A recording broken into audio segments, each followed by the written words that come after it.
बिस्मिल्लाहिर्रहमानिर्रहीम। अस्सलाम वालेकुम। मेरे शोहर ने बास्केट निकाली और इसका ढक्कन उठाया तो इसमें बेहद खूबसूरत बच्चा था। मेरे शोहर ने बताया लड़का है, मगर कौन छोड़ गया इतना प्यारा खूबसूरत वो भी लड़का। लड़के का लफ्ज़ सुनकर मैंने लपक कर इस बच्चे को गोद में उठा लिया। वो मेरी गोद में आकर बिल्कुल चुप हो गया और मुझे टुकर टुकर देखने लगा। मैंने बेइख्तियार इसे चूम लिया। मुझे इस बच्चे पर बहुत प्यार आ रहा था। मेरे शोहर बोले, पता नहीं किसका बच्चा है, कौन इसे यहाँ छोड़कर चला गया। और भी वो पता नहीं क्या क्या बोलते रहे। वो लोगों से पूछ रहे थे, चौकीदार से पूछ रहे थे, मगर किसी को इल्म ना था कि वो बच्चा किसका है और कौन इसे यहाँ छोड़कर गया है। आखिर इस बच्चे की कागजी कार्रवाई शुरू हुई। फिर पुलिस ने कहा इसे ईदी रूम में दे देते हैं।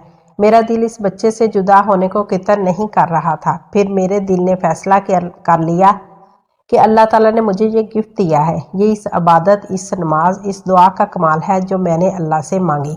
अल्लाह ने मुझे बेटा दे दिया, चाहे वसीला कुछ भी बनाया, इसका कोई दावेदार नहीं था।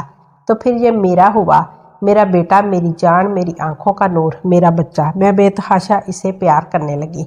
वो भी ऐसे मुस्कुरा रहा था जैसे वाकया वो मेरा बेटा हो। मेरे शोहर ने मेरा प्यार और बेटे की तरफ देखकर बच्चे की कस्टडी अपने हाथ में ले ली। हम बच्चे को लेकर घर आ गए। मेरी बेटियां भी अपने नन्हे से भाई को देखकर बहुत खुश हो रही थी। मेरे शोहर खुश थे मगर खामोश थे। आप इतना खामोश क्यों हैं? मैंने बिलाकर पूछ लिया। सफिया, तुम्हारा प्यार देखकर डर लग रहा है। अगर किसी और का बच्चा हुआ और वो लेने आ गया तो तुम्हें देते हुए बहुत दुख होगा। कुछ नहीं होगा, ये मेरा बेटा है। अल्लाह ताला ने ये मुझे गिफ्ट किया है। ये मेरी दुआओं का फल है। मैंने इसका नाम अली रख दिया और हम हंसी खुशी रहने लगे। मुआशी परेशानी तो पहले भी हमारे साथ थी, मगर पता नहीं क्यों अब इन परेशानियों से मैं घबराती नहीं थी। अपने बेटे की मोहब्बत में अब मुझे ये परेशानी भी नज़र नहीं आती थी। अपने बेटे अली में मैंने एक बात देखी, वो सारा दिन हमारे साथ रहता, मगर जब सोना होता तो इसे नींद इस बास्केट में ही आती थी। जब वो नींद से बेचैन हो जाता तो मैं इसे बास्केट में लटा देती और आराम से वो सो जाता। आज फिर मालिक मकान आया था किराया मांगने। तीसरा महीना होने को आया, हमने किराया अदा नहीं किया था।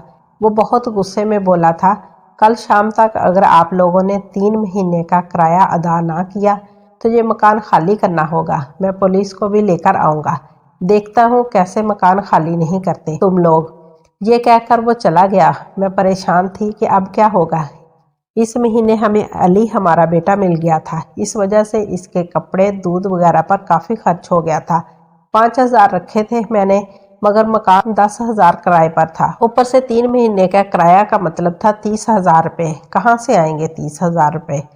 क्या होगा? मैं इसी फिक्र में परेशान थी कि मेरे शोहर भी आ गए। मेरा उदास परेशान चेहरा देखकर पूछा, क्या हुआ है तुम्हें? मैंने तमाम बात बताई तो वो भी परेशान हो गए।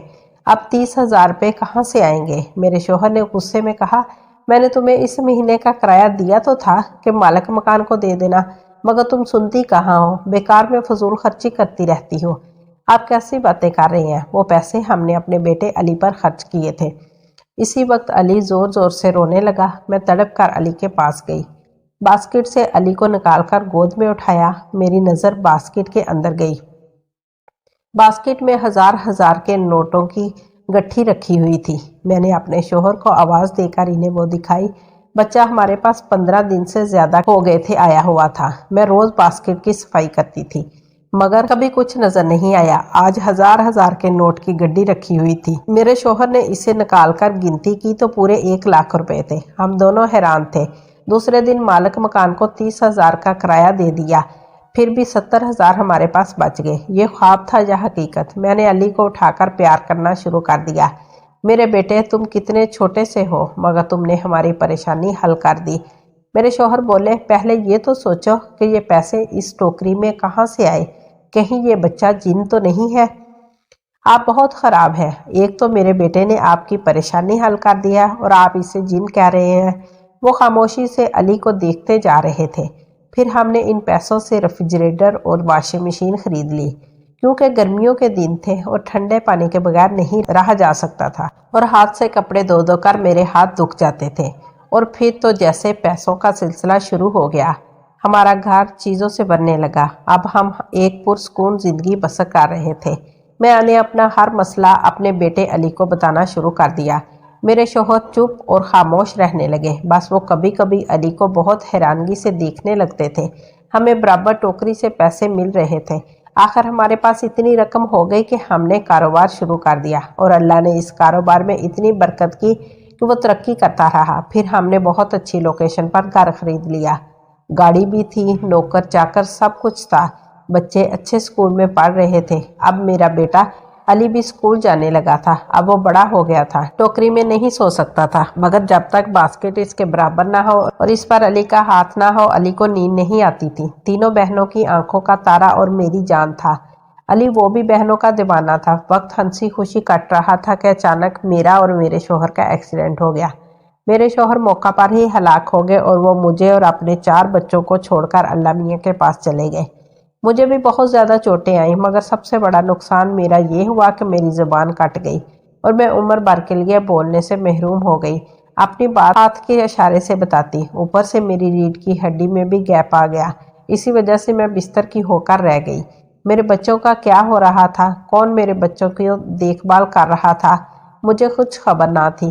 किस्म किस्म के रिश्तेदार हमारे घर आके रहने लगे थे, जिनकी हमने कभी शक्ल भी ना देखी थी, और अब वो हक से हमारे घर और कारोबार को संभालने लगे थे। मेरे बच्चे परेशान और खौफजदा थे। अली 4 साल का और मेरी सबसे बड़ी बेटी 9 वर्ष की थी। किसी से कुछ भी नहीं कह सकती थी, अपने बच्चों की देखभाल भी नहीं कर सकती थी, इनके आंसू भी साफ नहीं कर सकती थी। हाँ, आंसू बहा सकती थी। अपनी मजबूरी पर, अपनी बेबसी पर, बच्चों की लाचारी पर। हमारे रिश्तेदार जो पता नहीं हमारे थे या नहीं, अब हक से हमारी चीज़ें इस्तेमाल कर रहे थे और मेरे बच्चों का हक मार रहे थे। मैं खामोश रोते रोते सब देख रही थी। किसी बच्चे को खाना मिला या नहीं, कपड़े गंदे बदल नहीं सकती थी, स्कूल 1 महीने से नहीं गए थे। अली मेरा बेटा जिसमें मेरी जान थी, इसे मैं सब कुछ कह देना चाहती थी, मगर ज़बान नहीं थी। सिर्फ आंसू और मेरी बेबसी मेरा हाल अयां कर देती थी। एक दिन अली मुझसे लिपट कर सो रहा था। मेरी आंखों से आंसू गिर रहे थे, जिससे अली की आंख खुल गई। वो मुझे देखने लगा, फिर अपने नन्हे नन्हे हाथों से मेरी आंखों के आंसू साफ करने लगा। मगर मेरी बेबसी जो अली से सब कुछ कहना चाह रही थी, मगर ज़ुबान कट जाने की वजह से कुछ नहीं कह पा रही थी। इस बेबसी पर मैं तड़प तड़प कर रोई। वो जितना आंसू साफ करता, मेरे आंसू इससे ज़्यादा निकल जाते। अचानक अली बोला, माँ तुम परेशान मत हो, मैं सब संभाल लूँगा। बस बाबा के 40वें का इंतज़ार है, वो हो जाए फिर चाहे तमाम झूठे रिश्तेदारों को यहाँ से निकाल दूंगा। मेरी बहनों की जिम्मेदारी आप अब मेरी है, आप परेशान मत हो। मैं हैरान थी और अब इतने साफ लहजे में अली को बात करता देख रही थी। वो 4 साल का था अभी, और वो मुझसे इतनी बड़ी बड़ी बातें रुबानी से कर रहा था। अली बोला, माँ तुम हैरान मत हो, बाबा समझ गए थे कि मैं एक जिन हूँ, मगर आप अपनी मोहब्बत में मुझे नहीं पहचान सके। मेरी माँ के 10 बेटे हुए थे। तुम्हारी दुआ, तुम्हारे बेटे की तड़प की वजह से मेरी माँ ने मुझे तुम्हारी जोड़ी में डाल दिया। मगर वो माँ थी, रोज़ मुझसे मिलने इस बास्केट में आती थी। जब हमारे घर में परेशानी हुई, मेरी माँ ने इसका हल पैसे की गुड्डी की शक्ल में निकाल लिया। मैं आपकी नज़र में 4 साल का हूँ, मगर हकीकत में मैं 20 साल का हो गया हूँ। मगर आपका वही 4 साल का बेटा बनकर अपनी बहनों को साया दूंगा। अब आपको आपका सगा बेटा बनकर दिखाऊंगा। अगर आपको मुझसे डर लग रहा है तो मैं आपके पास से दूर चला जाऊंगा। मैंने अपना सर नफ़ी में हिला दिया कि अली को आंख के इशारे से अपने पास बुलाया और इसका माथा चूम लिया। वो खुश हो गया, फिर बोला, बस माँ तुम्हारा साथ मेरी ताकत बन गया है। इंशाल्लाह आपको इस बिस्तर से उठाकर दम लूँगा। मुझे अपने अली की बातें सुनकर के वो एक जिन है, बिल्कुल खौफ महसूस नहीं हुआ। मैं शुक्रिया अदा करना चाहती थी इस जिन्नी माँ का, जिसने अपने 10 बच्चों में से एक मुझे गिफ्ट कर दिया था। इस माँ का बहुत बड़ा दिल था। फिर अली ने मेरे सामने एक 20 साल के लड़के का रूप बदला और बोला, मामा अब मैं इस रूप में लोगों के सामने आकर आप सबको बचाऊंगा और अपनी बहनों के लिए इनके छोटे भाई के रूप में रहूंगा। और फिर वाकया अली ने तमाम नाम नहाद रिश्तेदारों से जान छुड़ा दी और मेरी बेटियों की देखभाल इस तरह करने लगा जैसे वाकया एक बड़ा भाई करता है। मेरी बड़ी बेटी बीनश ने पूछा, मामा ये कौन है और ये किसके रिश्तेदार है? मैं मुस्कुराने लगी। ज़बान तो थी नहीं, इसलिए बोल नहीं सकती थी। फिर मेरी छोटी बेटी बोली, मगर जो भी है, जिसका भी रिश्तेदार है, ऐसा लगता है कि हमारा बड़ा भाई है, जैसे हमारा छोटा अली बड़ा हो गया है। फिर दुनिया ने देखा कैसे मेरी तीनों लड़कियों की शादी अच्छी जगह करवाई। मेरी तबीयत इतनी संभल गई कि मैं चल फिर सकती थी। ये तमाम कमाल मेरे अल्लाह और मेरे बेटे अली का था। पता नहीं अगर मेरा सगा बेटा होता तो ये सब कुछ कर सकता या नहीं, मगर अली ने मेरा बेटा होने का हक अदा कर दिया था। इस बात का मैं जितना शुक्र अदा करती इतना कम था। आजकल मेरी बेटियां अपनी भाभी लाने के लिए लड़कियां ढूंढ रही हैं और एक रोज़ एक से एक हसीन लड़की इन्हें पसंद आ जाती है। अली मेरे पास आया, मामा अब वक्त आ गया है आपसे और अपनी बहनों से दूर जाने का, क्योंकि वो मेरी शादी के लिए लड़कियां देख रही हैं। आपको पता है कि मैं एक जीन हूँ और मैं ये शादी नहीं कर सकता। मैंने अली को एक कागज़ पर लिख कर दिया, अली बेटा तुम किसी जिन्नी से शादी कर लो और बहू बनाकर हमारे घर ले आओ। मैंने इसे सलाह दी तो वो बोला, नहीं मामा, इस दुनिया में वो नहीं रह सकेगी। आप मेरी बहनों से कह दीजिए कि मैं मुल्क से बाहर चला गया हूँ और वहीं शादी वगैरह कर ली है।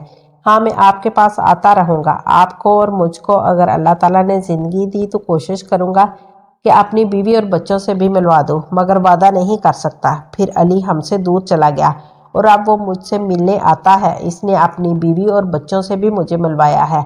मेरी आप लोगों से इतनी सी अर्ज है कि दुआ हमेशा मांगते रहना चाहिए। खुदा किसी न किसी सूरत में हमारी दुआ ज़रूर कबूल करता है। यह हमारी दुआओं का ही असर है कि अल्लाह ताला ने मुझे अली की सूरत में इतना अच्छा बेटा अता किया था। अल्लाह ताला की इस नेमत का मैं जितना शुक्र अदा करूँ कम है। हर दम मेरे लबों से यही दुआ निकलती है, अल्लाह ताला अली को हमेशा सलामत रखे, आमीन। अगर आपको मेरी वीडियो अच्छी लगी हो तो इसको लाइक कीजिए और चैनल को सब्सक्राइब कर दीजिए।